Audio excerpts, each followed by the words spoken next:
बिहार की राजनीति में अगर किसी एक नेता ने सबसे ज्यादा उतार चढ़ाव देखे हैं तो वो है नीतीश कुमार। ये नाम हर दौर में प्रासंगिक रहा। बिहार की सियासत का एक ऐसा नेता जो कभी समाजवादी आंदोलन का हिस्सा रहा, कभी केंद्र में मंत्री बना, कभी बीजेपी के साथ सरकार चलाई तो कभी उसी बीजेपी के खिलाफ खड़ा हो गया। और सबसे खास बात यह है कि कई बार सत्ता से दूर होने के बाद भी वो बार बार बिहार की सत्ता में लौट आए। नीतीश कुमार का जन्म 1 मार्च 1951 को बिहार के बख्तियारपुर में हुआ। उनके पिता राम लखन सिंह एक आयुर्वेदिक डॉक्टर थे और स्वतंत्रता आंदोलन से भी जुड़े हुए थे। घर में राजनीति का माहौल था, लेकिन नीतीश कुमार का सपना शुरू में राजनीति नहीं था। उन्होंने इलेक्ट्रॉनिक्स इंजीनियरिंग की पढ़ाई की और कुछ समय तक इंजीनियर के तौर पर काम भी किया। लेकिन 1970 के दशक में देश में एक बड़ा आंदोलन शुरू हुआ। यह आंदोलन था जयप्रकाश नारायण का आंदोलन। आसान भाषा में इसे जेपी आंदोलन कहा जाता है। यही आंदोलन नीतीश कुमार की जिंदगी का सबसे बड़ा टर्निंग पॉइंट बना। 1974 में जब जेपी आंदोलन शुरू हुआ तब देश में भ्रष्टाचार और आपातकाल को लेकर भारी विरोध था। इस आंदोलन में कई युवा नेता जुड़े, जैसे लालू यादव, रामविलास पासवान, सुशील कुमार मोदी। इन्हीं युवाओं में एक नाम था नीतीश कुमार। जेपी आंदोलन ने उन्हें राजनीति की दिशा दिखाई। यहीं से उन्होंने तय कर लिया कि अब उनका रास्ता राजनीति ही होगा। राजनीति में आना आसान था, लेकिन जीतना आसान नहीं था।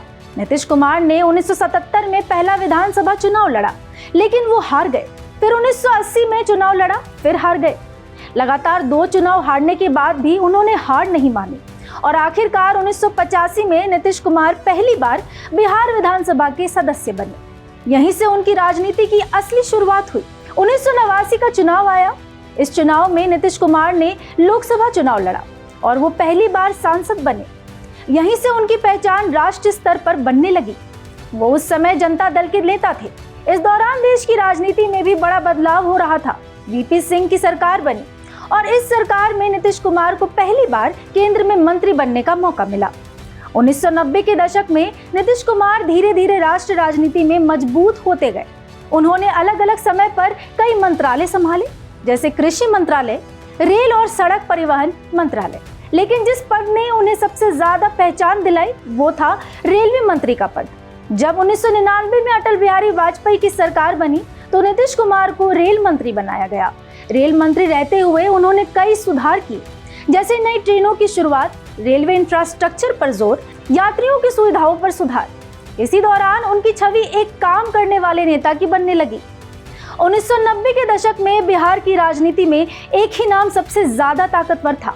वो नाम था लालू प्रसाद यादव का। लेकिन धीरे धीरे लालू यादव के खिलाफ भी माहौल बनने लगा और इसी समय नीतीश कुमार ने फैसला किया कि उन्हें बिहार की राजनीति में बड़ी भूमिका निभानी है।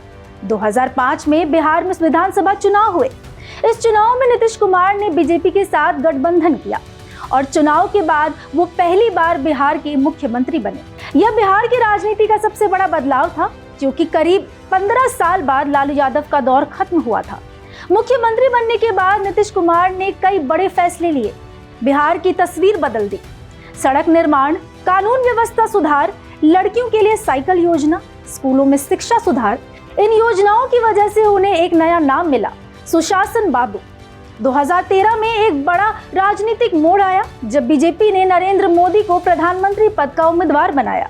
नीतीश कुमार ने इसका विरोध किया और उन्होंने बीजेपी से गठबंधन तोड़ दिया। यह फैसला उस समय काफी बड़ा माना गया था। 2015 में नीतीश कुमार ने लालू यादव की पार्टी आरजेडी के साथ गठबंधन किया।